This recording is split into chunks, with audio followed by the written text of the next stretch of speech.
Sziasztok, én Dominik vagyok, és most én szeretnék indítani a nyereményjátékon. Most azt szeretném, hogy küldjetek be nekem ilyen...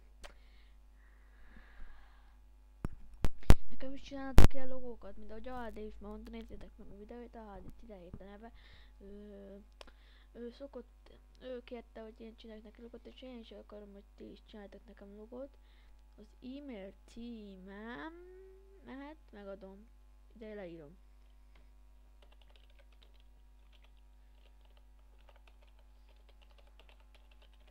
Ez, ide küldjétek el nekem a logót, és vagy Skype-on, Póner Gyuro néven vagyok fenn, és hát ezt küldjétek, szerkeszthettek, és ha kérjétek, akkor adok nektek, megadom a program nevét, amit én szoktam csinálni, amit én csináltam neki is. Na, köszönöm a figyelmeteket, jó szórakozást hozzá, sziasztok!